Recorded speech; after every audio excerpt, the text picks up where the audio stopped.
Hello everyone. आज के दिन जो टॉपिक हम कवर कर रहे हैं that is from geometry. Again ये टॉपिक एनसीईआरटी और एचएससी दोनों ही बोर्ड्स में 11th स्टैंडर्ड में आता है and it is from geometry और टॉपिक का नाम है types of equation of line. अब ये टॉपिक की बात करें तो ये काफी लेंथी सा टॉपिक है और इसलिए मैं इसको दो पार्ट्स में कवर करने वाला हूँ। आज मैं पहला पार्ट अपलोड कर रहा हूँ और जो नेक्स्ट पार्ट है पार्ट 2 वो मैं नेक्स्ट संडे अपलोड करूंगा। ठीक है, so now let us begin with the topic types of equation of line. Now सबसे पहले तो will start from the basics. Equation of a line बहुत से स्टूडेंट्स को इसका मतलब ही नहीं समझ में आता कि इक्वेशन ऑफ लाइन बोलते किसको है। तो मैं इसको आपको बहुत ही सिंपल सी भाषा में समझाऊंगा। जैसे कि हर एक घर की अपनी एक आइडेंटिटी होती है, अपना एक एड्रेस होता है, एग्जैक्टली वैसे ही हर एक लाइन की भी अपनी एक आइडेंटिटी होती है और उस आइडेंटिटी को हम उसकी इक्वेशन बोलते हैं। जैसे कि फॉर एग्जांपल हम यहां पे एक लाइन लेते हैं और इस लाइन की इक्वेशन है suppose 5x + 2y = 3। This is the equation of this line. ठीक है, तो इस इक्वेशन का मतलब क्या है? इस इक्वेशन का मतलब है कि अगर आपको सिर्फ ये इक्वेशन दे दी तो आप आसानी से बता सकते हो कि एक्स वाई एक्सिस जो होती है अपनी एक्स वाई एक्सिस, इस एक्स वाई एक्सिस पे ये वाली लाइन कहां पर आएगी? तो ये लाइन यहां पर आएगी लुकिंग एट दिस इक्वेशन। तो जैसे कि मैंने आपको बताया कि एड्रेस देख के आप घर का पता लगा सकते हो, एग्जैक्टली वैसे ही इक्वेशन देखकर आप इजीली लाइन का भी पता लगा सकते हो कि वो लाइन कहां पर है। आई सर में क्लियर है? So this is the meaning of equation of line. अब हम लोग इसके अलग अलग टाइप्स कवर करेंगे, कौन कौन सी टाइप की इक्वेशंस होती हैं। और सबसे पहले मैं टाइप 1 लिख देता हूं, जस्ट अ सेकेंड। जो पहला टाइप हम कवर कर रहे हैं that is slope intercept form. ये पहला टाइप है। ठीक है, तो total equation of line 5 type की होती है, 5 टाइप्स है। तो आज हम लोग 2 कवर करने वाले हैं और बाकी के 3 में नेक्स्ट लेक्चर में कवर करूंगा। ठीक है, so now let us begin with slope intercept form. और स्लोप इंटरसेप्ट फॉर्म कुछ इस तरह होता है that is y = mx + c और एक y = m(x - d।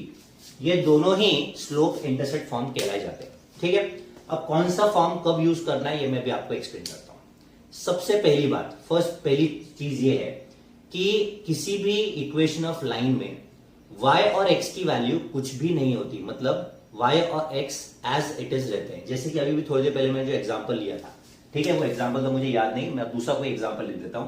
जैसे कि फॉर एग्जांपल 5x + 2y = 3, ये एक एग्जांपल है। इसमें आप क्लियरली देख सकते हैं कि इक्वेशन ऑफ लाइन है ये, लेकिन इसमें x और y एज इट इज हैं, उसमें कोई वैल्यू नहीं डाली हुई है, राइट। तो हमेशा ध्यान रखना इक्वेशन ऑफ लाइन में x और y की वैल्यू कुछ भी नहीं डालते। Okay fine. सो यहां पर अगर आप देखोगे ये 2 अलग अलग फॉर्म्स हैं। ठीक है, दोनों में से कोई सा भी एक ही फॉर्म एक टाइम में यूज करना होता है। अब अगर आप इस फॉर्म में देखोगे तो यहां पर ही y और x आ रहा है, यहां पर ही y और x आ रहा है, इनकी कोई वैल्यूज नहीं रहेगी, मतलब ये एज इट इज हमारे फाइनल आंसर में भी आएंगे। ठीक है ना। अब कौन सी इक्वेशन कब यूज करनी है मैं आपको बताता हूं और ये दोनों फॉर्म्स में कौन सी चीज क्या है वो भी बताता हूं। सबसे पहले अगर आप देखोगे m, तो what is m? m is the slope of the line. ठीक है, m क्या होता है? It is called as slope of the line. उसके बाद आप यहां पे देखोगे c क्या होता है? तो c is called as y intercept. इसको कौन सा इंटरसेप्ट बोलते हैं? y intercept. टोटल 2 टाइप के इंटरसेप्ट होते हैं, एक y इंटरसेप्ट होता है और एक x इंटरसेप्ट होता है। ठीक है, so this is called as y intercept.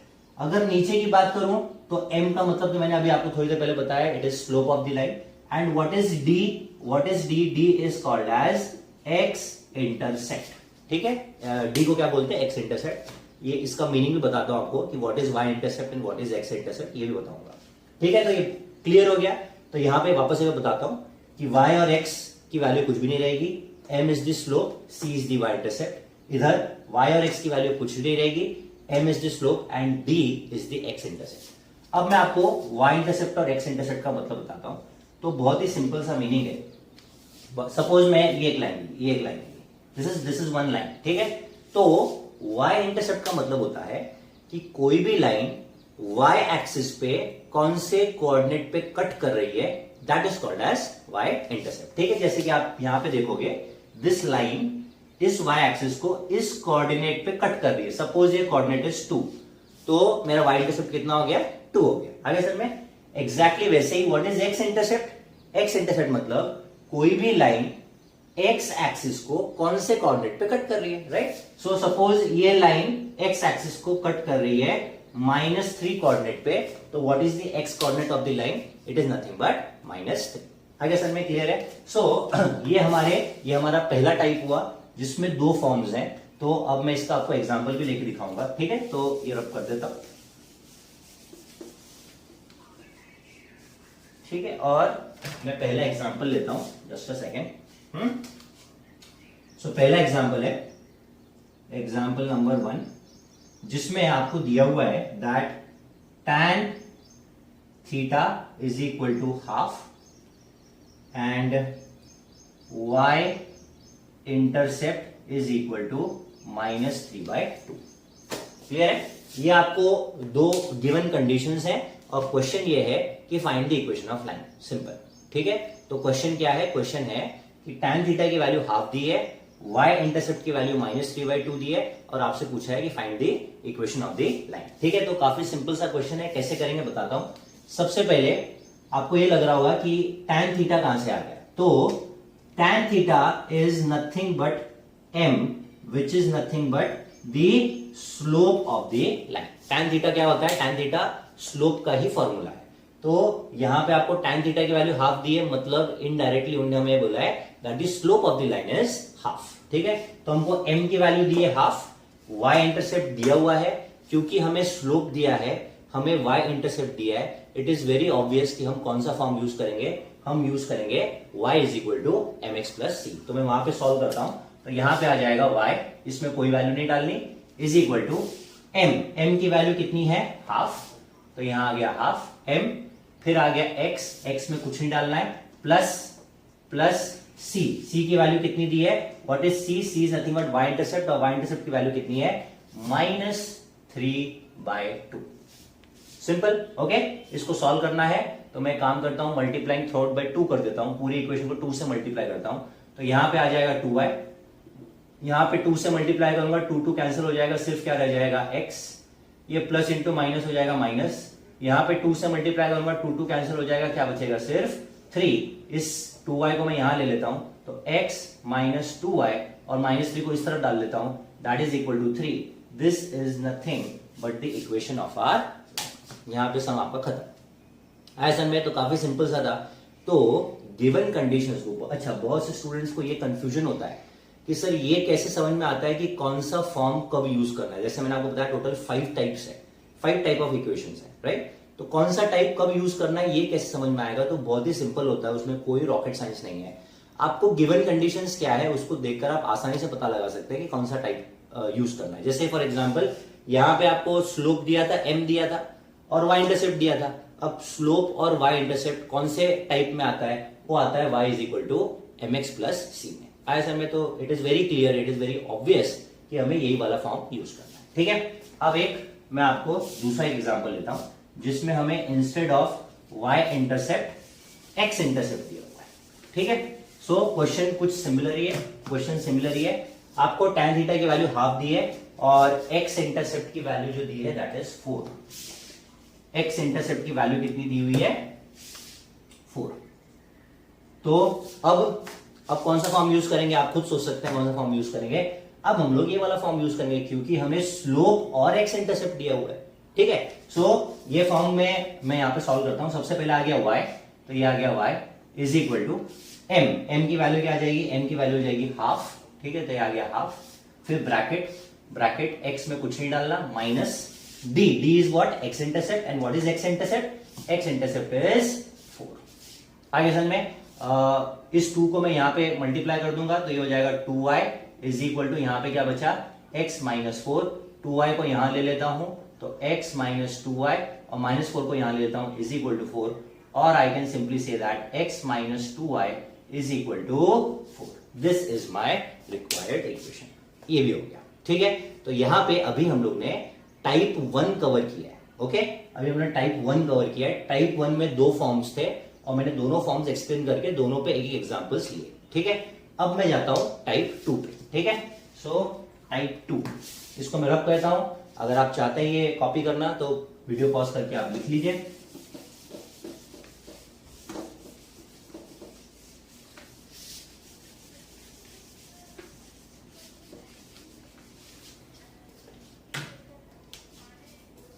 Okay, so type 2 का नाम है स्लोप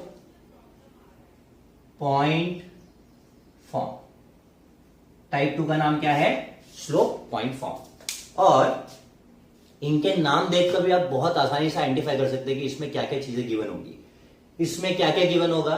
स्लोप दिया होगा, लाइन का स्लोप दिया होगा, और वो लाइन किसी भी कोई उस लाइन के ऊपर का कोई भी एक पॉइंट दिया होगा, मतलब any point through which that line is passing. ठीक है, तो दो गिवन कंडीशंस होगी ऐसे सम्स में, स्लोप दिया होगा लाइन का और एक कोई सा भी पॉइंट दिया होगा। ठीक है, तो इसका जो फॉर्म है, इसकी जो इक्वेशन है, that is y minus y1 is equal to m bracket x minus x1। अब मैं आपको इस फॉर्म में बताता हूं कि कौन सी चीज क्या होती है। ठीक है, सबसे पहले आप यहां पे देखेंगे कि y और x आ रहा है, तो उसमें तो कोई वैल्यू डालनी नहीं है, मैंने आपको ऑलरेडी पहले बताया। ठीक है, इसके बाद ये y1 आ रहा है, ये x1 आ रहा है। ये y1 x1 क्या है? तो y1 x1 are the coordinates of the point. मैं आपको मतलब समझाऊंगा, अगर नहीं समझ में आया तो कोई दिक्कत नहीं है, अभी मैं आपको डायग्राम के थ्रू भी समझाऊंगा। ठीक है, y1 और x1 क्या है? These are coordinates of the point. और m क्या है? m तो हमने पिछले फॉर्म में भी देखा, it is nothing but the slope of the line.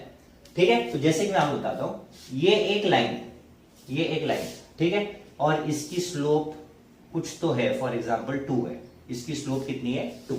Okay, अब इस लाइन के ऊपर में कोई भी एक, कहीं भी रैंडम सा एक पॉइंट है, suppose this is the point, और आपको पता है कि पॉइंट को रिप्रेजेंट करने के लिए दो कोऑर्डिनेट्स लिखने पड़ते हैं, one is X coordinate and one is Y coordinate. तो सपोज ये पॉइंट है 2, -3, 2, -3। आगे सर में क्लियर है? तो इसमें जो 2 है, this is the x coordinate, और यही एक्स कोऑर्डिनेट को मैं क्या लिखूंगा? x1।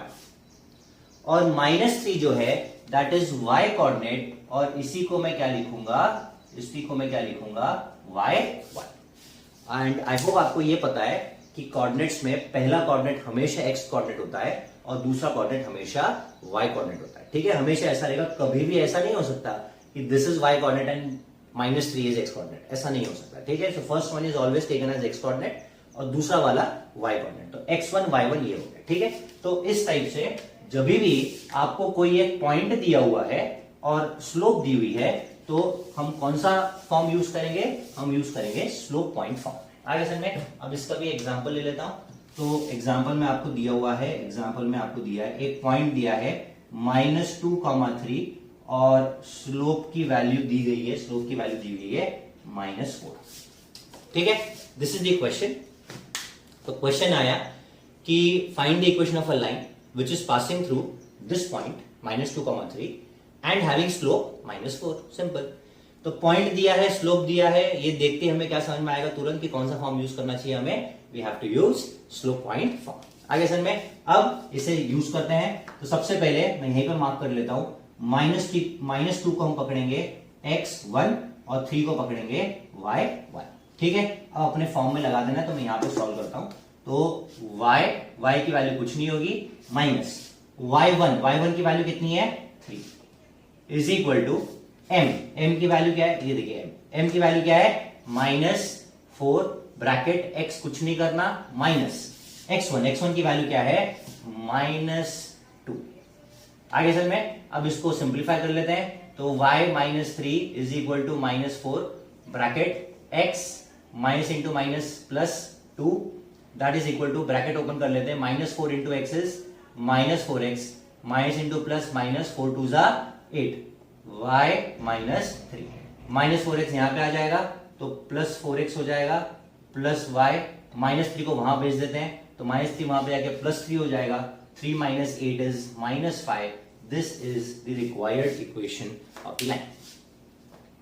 आगे सर में क्लियर है? आई होप अब ये देखकर आपको टाइप्स ऑफ इक्वेशन सिंपल लग रहा होगा। ठीक है, सो आज हम लोग ने अभी 2 ही टाइप्स कवर कर रहा हूं, बाकी के 3 टाइप्स, इसके बाद भी और 3 टाइप्स हैं, वो मैं नेक्स्ट वीडियो में कवर करूंगा। ठीक है, इसके अलावा अगर आपको कोई भी डाउट है तो प्लीज कमेंट बॉक्स में मेंशन करिए. Consider subscribing the channel and please like the video. उससे जो विजिबिलिटी है वीडियो की वो बढ़ती है. Thank you.